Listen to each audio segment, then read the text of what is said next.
Hello, my fellow chatterers and book lovers, and anyone else who's popped in because you're curious about what this is. We've got a bit lost. Welcome, everyone.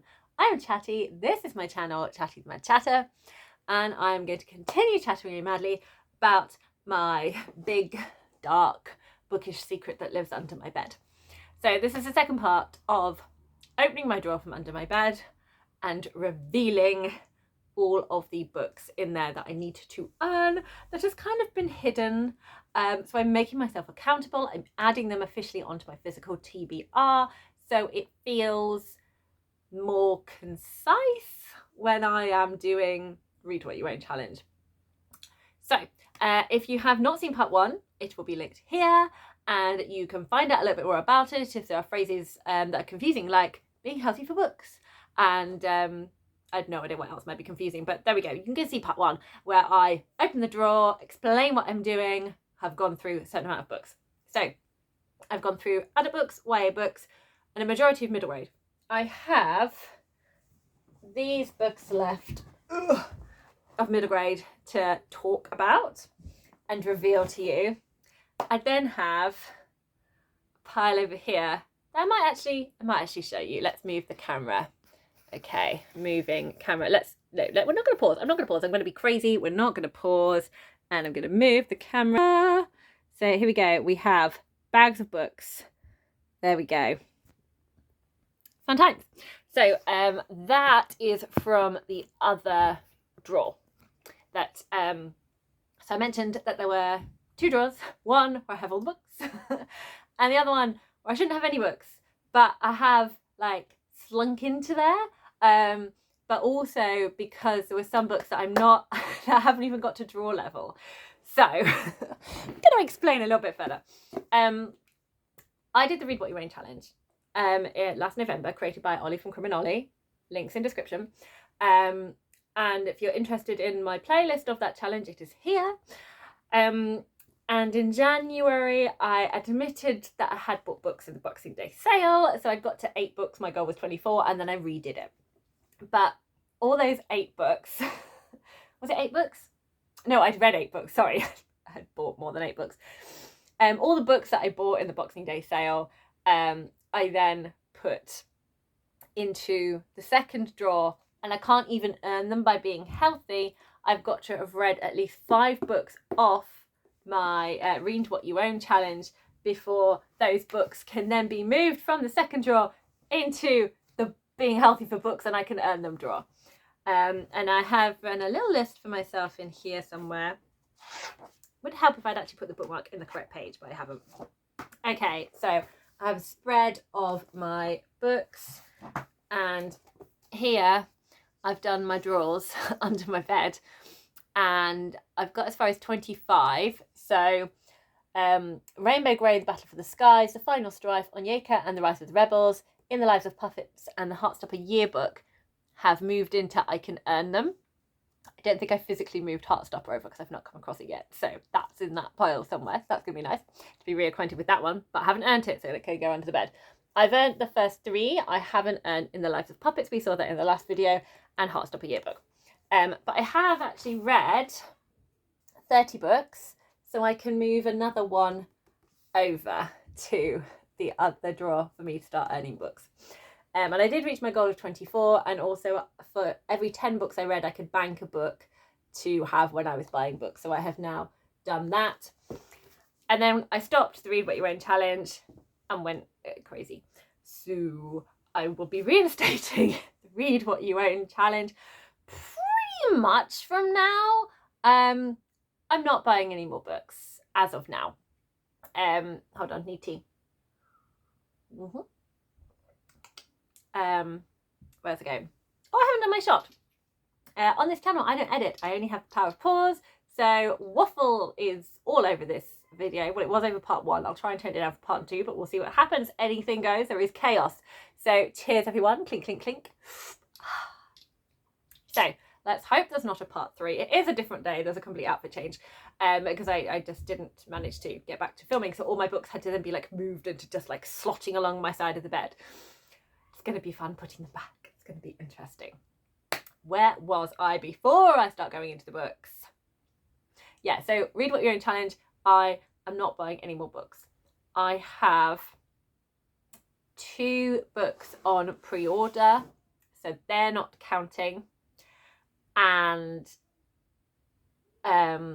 when I do my new series video, so once I finish off a few series, I've been wanting to do this video since January.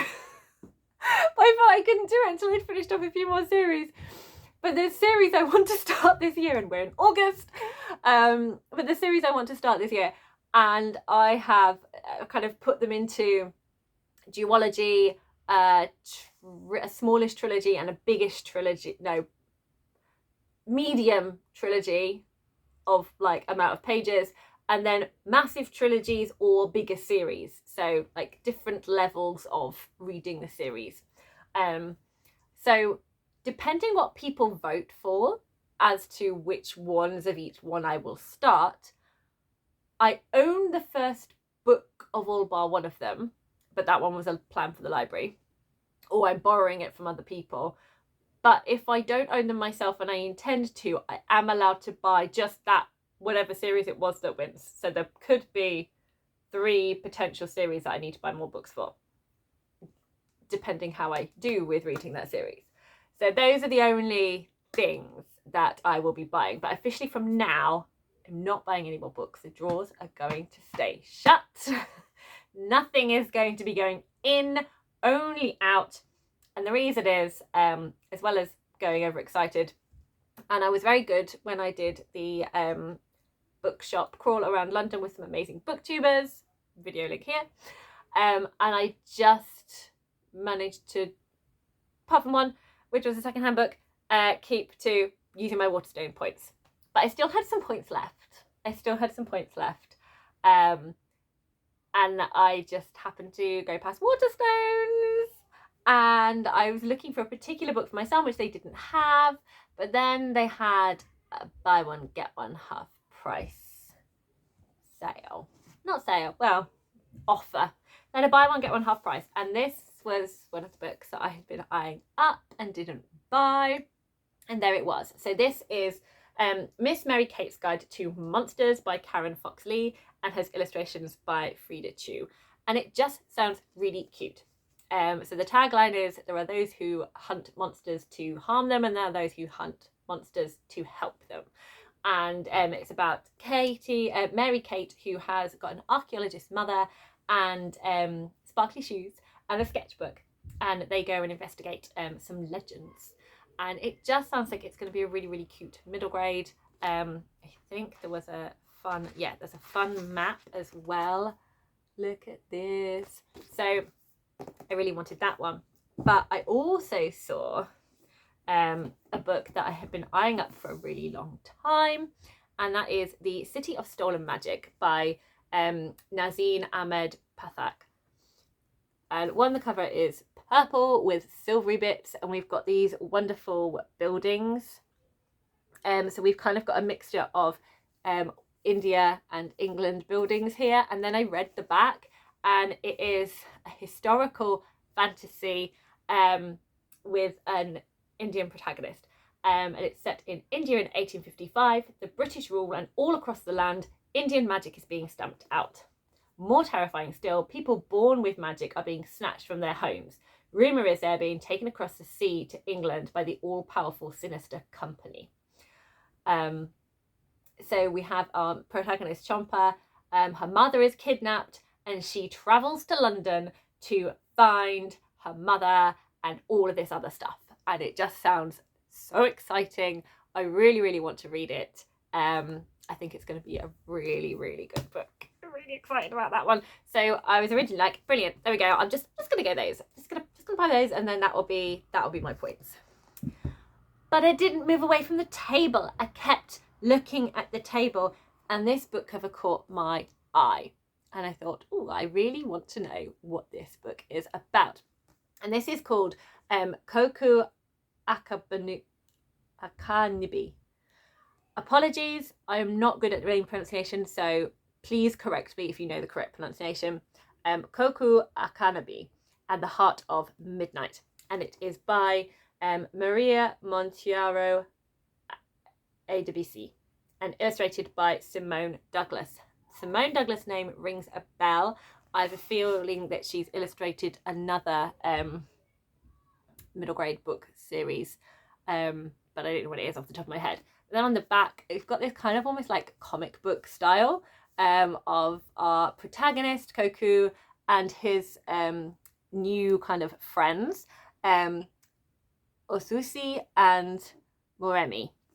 And it says that Kòkú is cursed with a weird name and an illness to match, and he thinks life can't get any worse until he unleashes a demon on a school trip. He expects detention, but instead he's hurled into an impossible quest filled with magical tribes, man-eating monsters, and vengeful mermaids. When an assassin is sent to hunt him down, Kòkú's only hope is to team up with a clumsy shapeshifter and a moody warrior in training, and together they enter the Jujuland jungle, a place filled with dangerous secrets. So this sounds really, really fun, and I read at the back about the author who is using her interest in Nigerian lore and mythology.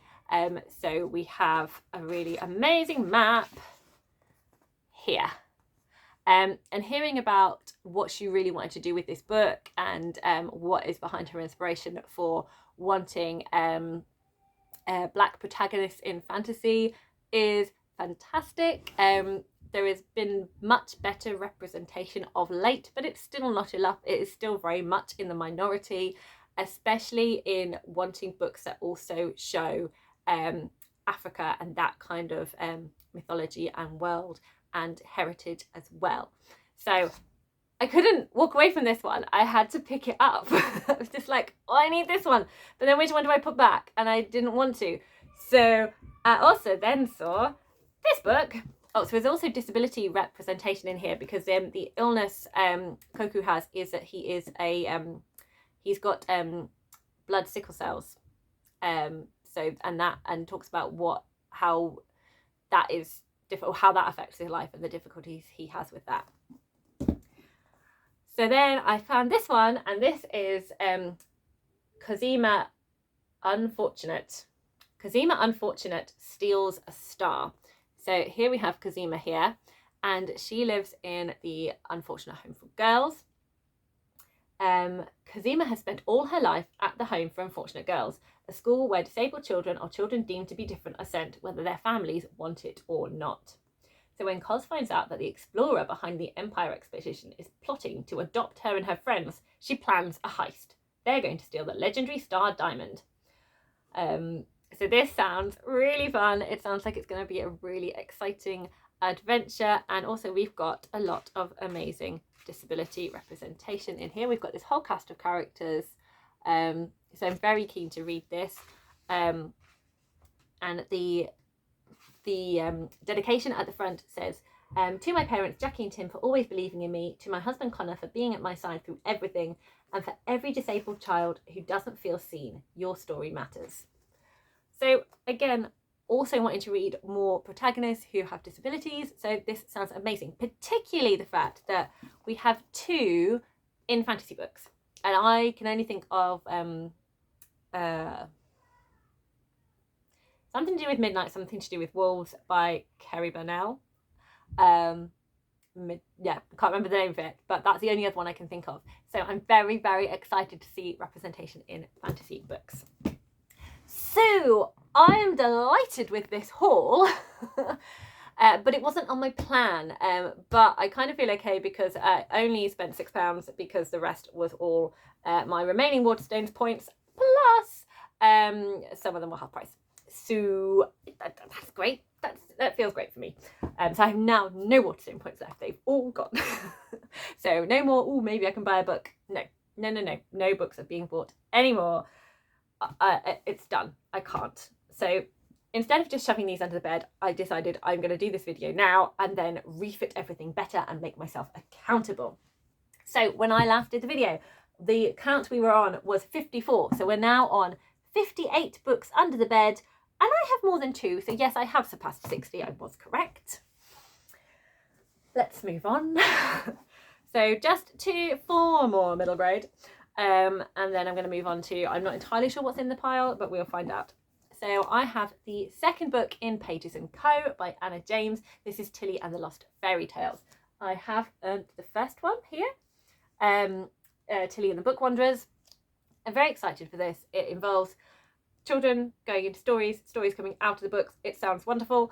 So I just feel I'm going to love it. I hear amazing things from people. I don't see why I wouldn't love it. So I felt very confident that I would like it. And I have got the series in hardback because if you look under the dust jacket, this is so cool. The illustrations printed on the hardback is just something that appeals to me so much. So I have been sourcing on World of Books and then just buying in when the new one comes out and storing it under my bed. So I have the second. I also have in this bag the third, which is Tilly and the Map of Stories. Also has bright yellow sprayed edges, which is exciting. And I also have the fourth, Pages & Co. The Book Smugglers, and the fifth, Pages & Co. The Treehouse Library. And I think this is where a new character kind of takes over from Tilly as being sort of like the protagonist. So I believe the first three feature Tilly, and then the next three feature this character here. I'm not going to go looking for who they are because I don't want to spoil myself for anything. But I think we get to see lots of classic stories and I'm very excited about this series. There is another book coming out in September, so it's the sixth one is going to be coming out. I am not going to be getting it. I'm hoping that I can do my Read What You Own challenge and hit the number that I want to, and then come Boxing Day sale, I can buy. That is the plan. So yes, these beauties are going under my bed. So that brings us to 62 books. Right, we're going to dive into the extra books. So some of them I know I have definitely kept back because I was sort of saving them for possible birthday, Christmas presents for myself. And one of them, I've wanted this copy for a long time and it took me ages to find it. So I bought it from this particular company and also got myself another couple of bookish goodies in here. And I haven't opened the packet yet because when it came, it wasn't anywhere near any kind of celebration. So there hasn't been an occasion for me to have this yet. So I'm not sure when I feel able to give it to myself, but I just feel happy knowing that at some point I'm going to have it in my life. And I haven't opened the package, but this is a beautiful copy of Persuasion with some other kind of Austen exciting goodies in here of clothing wise. And I'm probably going to give that to myself for Christmas. So I'm going to wait until Christmas, but at the moment it's living under my bed. Yeah. It seems very excessive, doesn't it? But I feel like I need to just earn it. So so that's that one. That's gonna stay in the second drawer. So I'm gonna just put that over there because that's really not earning that one. That is a specific thing. Okay, other ones we can actually get into. I found the one not in a bag, so let's go for this one first. So this I have had for a while. I found it when I was first on BookTube, just viewing everything. I heard so many people talking about Illuminae and the Illuminae files, and I thought they sounded really cool, and I loved people's hardcovers of them. So I did manage to find this one on World of Books. It's just printed on the hardback. So it is not like everyone else's. You had the cover around it and then you take it off and you can read some of the words, but this bit was like shiny and then like this writing would have been underneath. So that's why it was very cool. So I don't know if I'm going to find the other two in this same copy, but I've also been very good and I've held off because I'm just going to see how I get on with this one before doing anything crazy and trying to find stuff. But I've heard it's really fun YA sci-fi, and it's got it's multimedia, which I thought sounded really cool. So like different like interviews and letters, and I just was very excited by that, especially because like a lot of it is censored. So I was just really intrigued by the whole concept of it as well. But yeah, that's like starting a series. And I think I'm definitely going to kind of, it's not going to be one that I'm going to get to straight away, because if I am really enjoying it, I know I'm going to want to track down the other books, and I'm not buying books. So that would just be like willing myself to do something I shouldn't. Okay, put you over there because you're confusing me. Oh, no idea what's in this one. This is fun. Also, by the way, my probably mentioned I don't know if I have, but my mum Nata sews, and she really enjoys. She's really enjoying her sewing machine, and she has taken the design of the Amazon parcel bags and has made her own parcel bags. So this is one of hers. I love it. It's rainbow coloured. Ooh, what is? Oh yeah, yeah.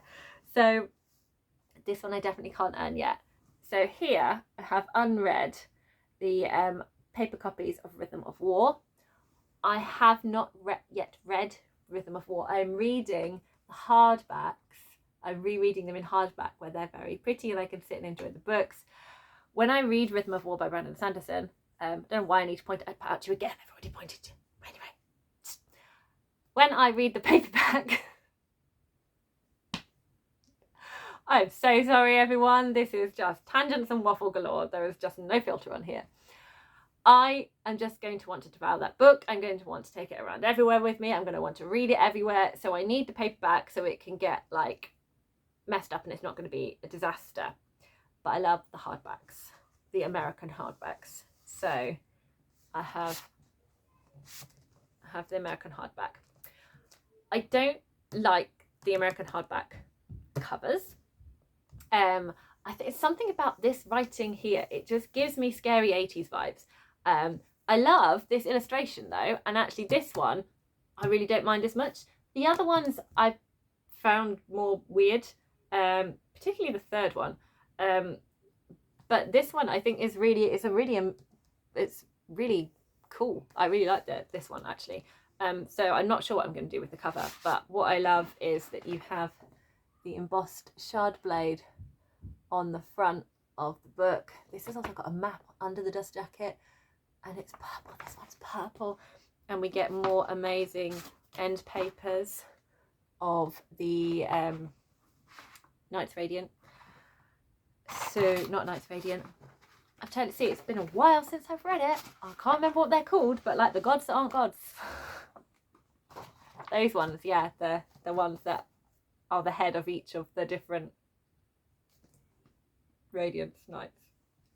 Shh, I'm going to reread it and then I'll remember everything.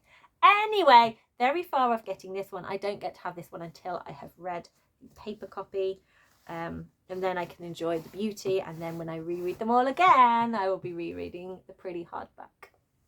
So that is going to be living under the bed, because that is a very special one that I'm not having yet. Sorry, under the bed in the drawer 2.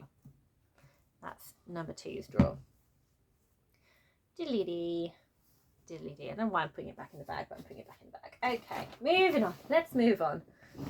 What's in this one? Oh yeah. So again, this was me in my overexcited early discovery of BookTube and sourcing hardbacks from World of Books. I have the first and the fourth book in the Mirror Visitor series. So I think they look very pretty in hardback form. I feel I'm really going to enjoy it. I don't think there's anything particularly exciting about the hardback. No, it's just a hardback, but I like it in the hardback. So I have the first one. I have Mirror Visitor that I found on World of Books. And again, very restrained, did not go looking for second and third until I'd read first. However, when I was buying books, this wasn't this year, this year before, the fourth book came out, and I thought, well, I want to get them in hardback, so it makes sense for me to get the fourth one straight away rather than sourcing it later when it might be more tricky. And it was during the half price, there was a half price sale, so I got it for half price, so I thought that was sensible. But I have not moved on to those series yet. So this is a YA fantasy series, and I've heard really, really good things about it, so I really want to try it. So that's those. Not sure what drawer I'm going to put them in yet. Don't know. Don't know about that. Oh, what's in here? This is a very pretty bag. This is a very pretty bag. This is a very tricky bit of sewing because it is this like gauzy fabric, which is really hard to sew, and it's like been lined by like a nice soft fabric. Very, very pretty. I think this was originally made as a birthday present bag for one of my children, and then I took it to put books in. Yes, these are all books that I shouldn't have acquired, but I did. So yeah, these are on the list for, can't read them yet.